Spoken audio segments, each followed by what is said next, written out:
সুপ্রিয় দর্শকবৃন্দ, আসসালামু আলাইকুম। শুরুতেই জানিয়ে দেব আজকের সংবাদ শিরোনাম, তারপরে থাকবে এই নিয়ে পুরো বিস্তারিত। হয়রানির উদ্দেশ্যেই ভিপি নূরের বিরুদ্ধে গ্রেপ্তারি পরোয়ানা দাবি গণ অধিকার পরিষদের।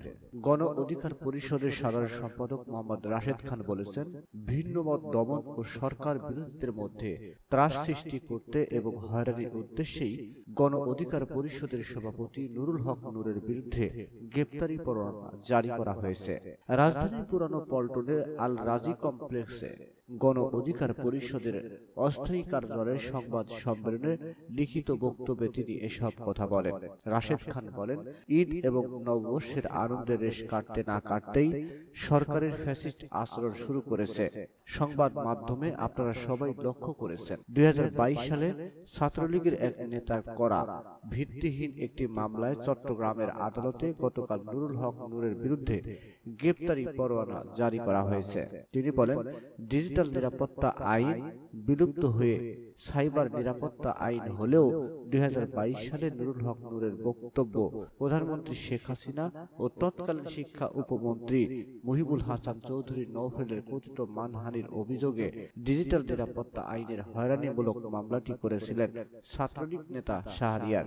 তিনি বলেন, একতরফা ড্রামি করতে নির্বাচনের পূর্বে বিরোধীদের গণগ্রেপ্তার, রাতের আদালত বসিয়ে বিরোধী দলের নেতাদের শাস্তি এবং তৎকালীন কৃষিমন্ত্রী ডক্টর আব্দুর রাজ্জাকের সরল স্বীকারোক্তির প্রমাণ করে অন্যান্য প্রতিষ্ঠানের ন্যায় আদালত এখন সরকারের তল্পি বাহক হয়ে পরিণত হয়েছে।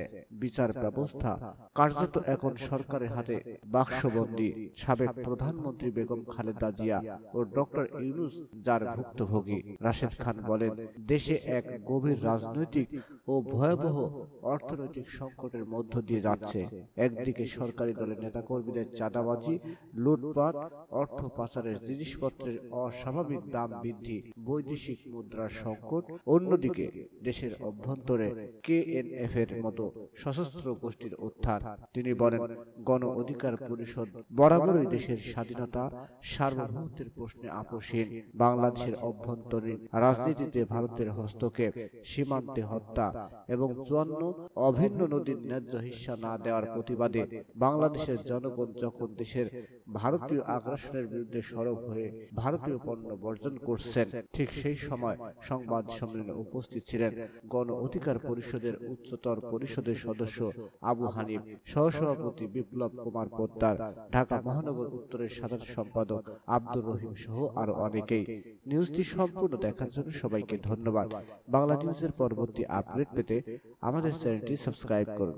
নিউজটি ভালো লাগলে অবশ্যই লাইক, কমেন্ট, শেয়ার করে অন্যকে দেখার সুযোগ করে দিন। ধন্যবাদ।